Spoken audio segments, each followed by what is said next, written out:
Hey, hey, hey, Marieanne here, the Crotchety Clogger. Thanks for joining me today. Today is Tuesday, July the 30th, 2024, and this is the fifth and last installation of the Holly Jolly July series. Now, this video is probably going to be uploaded pretty late this evening, because I went to see Granny D today. That was a lot of fun, y'all. Yeah, just about 35 minutes south of me. 35 minutes as the car drives. Yeah. So, yeah, we went and had some fun. Went downtown to a new little place she said that opened up called Beauty and the Bean. And it is a beauty shop / coffee shop. It's really neat. They redid an old building, and I had a caffeinated coffee drink, iced coffee thing. It was very delicious. And Dee, what did Dee have? She had a smoothie, a banana and strawberry banana smoothie. Good stuff. And then we went a couple of doors down and had one of those famous hot dogs you hear her talk about. Yes. I've heard her talk a lot about those hot dogs. And I'll be like, hot dog, okay. These are good hot dogs. This place is known for their chili. And I'm going to tell you what, it's delicious. It's delicious, their chili. And you can get it spicy or mild. And even in the mild, you can taste, it's not spicy, but even in the mild, you can taste how an extra little spice would really be good in it. I am just now in my adulthood, my very late adulthood, starting to acquire more of a taste for spice. You know, hot spice, not too hot, but just, so I might, next time, I might try the spicy chili and see. And I might even buy me some to bring home. It's good. Okay, enough about that. But, yeah, I did have a good time. And so did Dee. And we also enjoyed doing a little stitching when we got back to her place. But anyway, yeah, this is what I made while I was there. I made these. I didn't tie the ends in yet. I'm trying to be good, and every square I make, as soon as I'm done with it, I tie in all the ends except for the last one, because, you know, when you sew them all together, you can always grab a hold of them and hide them. Boy, I'm turning on my Southern charm. Been hanging around Dee all day, you see. No. But anyway, yeah, so if you didn't know what Holly Jolly July was all about, was a Scrappy swap with Lynn, Louisiana Lynn. She sent me her scraps and I sent her my scraps, and we had fun making things with it. She's making a blanket using a rainforest pattern, and I am making a square pet pads that I'm going to take down to the Forsyth Humane Society and donate for their little critters. So these are some that I made, and then I made this one. So every week I would go into the Santa sack here and grab out, go back and watch some of them if you want to. It's really fun trying to put the colors together on squares. And you know what I just noticed? Earlier this afternoon, I got a notification that Llama Mama Kayla put out a video about matching scraps to make squares. And these are not granny squares, but they are just, just double crochet and triple in the corner, treble crochet in the corner. But I just wanted something, I don't know, I just want to do squares. Because I think scraps look great in squares. And I know in the last video I showed you the one I've made, right? Well, it's not completed. But anyway, yeah, these don't have holes like green squares do. And this is that ice yarn here in the middle. What's the name of it? Oh, it's so pretty. It's Madonna's favorite. Is it called Rockstar or something? Is that right? Or Rock and Roll? Maybe it was Rock and Roll. But even that by itself, and there's a little bit left that Lynn, that Lynn sent me of this. But I like Lynn's. Lordy, Lynn's scraps are so much more interesting than what I sent her. She really did send me some nice, because, anyway. And I'm not talking quality, I'm talking color-wise. Hers a little brighter. I think mine were quite dull compared. Looky, I made several of them. But anyway, I did, like last week I showed you me playing on my knitting mill, and I did finish that panel, but I ended up ripping it out just last night. Before I ripped it out, I figured out and I counted how many rows I'm going to need of the knit. I'm going to need 140 rows for the bigger kennel pads that I'm going to make for the kennels. And then, oh yeah, smaller. My friend Susan, who she volunteers at the Forsyth Humane Society, a shelter, and so she's the one I called to see what size can I make for you.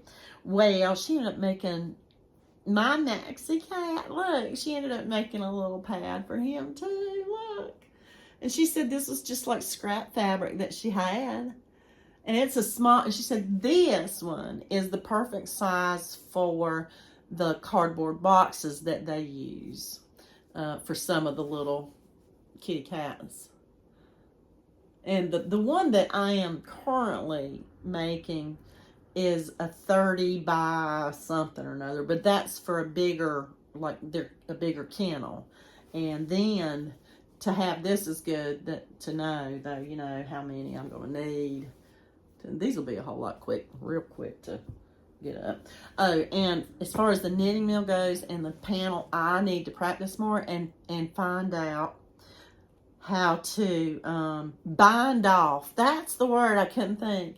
Because last time I think I said cast off, and that's not right. You cast on and you bind off. And I don't think I did the bind off correctly. Because I had to catch some loops with the thread, anyway. But that's okay. I'm just going to keep practicing. And that's kind of why I like the idea of doing something for these critters, because they just want comfort. They don't care what it looks like. So it's a good practice for me. Is that everything I wanted to say? I reckon so. So I'm gonna keep working on squares and putting them together. And I still have, I haven't used all of the scrap that Lynn has sent me. I still have scrap in here from the month and a little bit in here from the month of July. So I'm gonna keep on working and should be able to send several little pads. I may try to end up doing 2 of the big 30 ones, which with that said, I need 2 knitted panels for the back of it. I didn't talk about why I'm using the knitted panels. I'm sorry. I may have done that in the last video. But I am using my knitting mill. Practice the first time I've used it. And practicing how to do that. And it's kind of fun. It is a lot of fun. And so what I'm going to do is I'm going to do squares for one side of the mat. And just to make it a little more cushy, I'm going to put the knitted panels on the back. Right? That just give a little more thickness. And I learned that from Madonna, because she used to make her kitty cats little kitty cat pads. But anyway, so I guess that's it. So when I get one completed, I'll come back on and show you. All right. Whether that's next week or not, I don't know. Oh, and by the way, I do also want to mention, but before I trail off on that, I want to say thank you, Lynn, Louisiana Lynn. I had a good time doing this. I really did.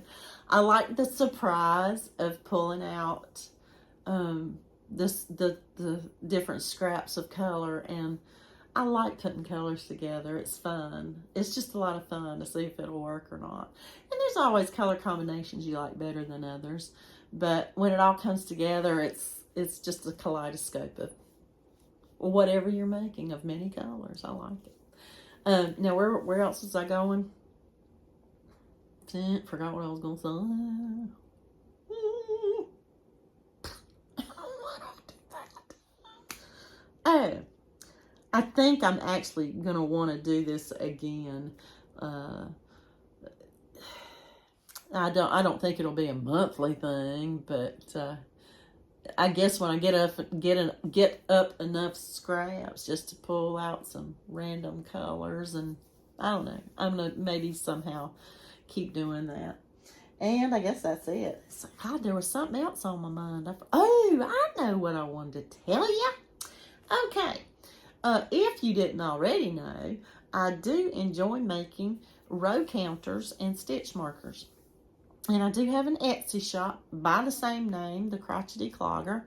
I do not have a lot in my shop. Honestly, I have more success, I think, making custom orders. Now, I know, don't let the word custom be, fool you. It's not that big a deal. I just feel like if anybody's interested, email me or contact me. You can message me through Etsy, or all you got to do is go to my Etsy shop and it says contact buyer, and it's just like a little message feed that goes straight through Etsy.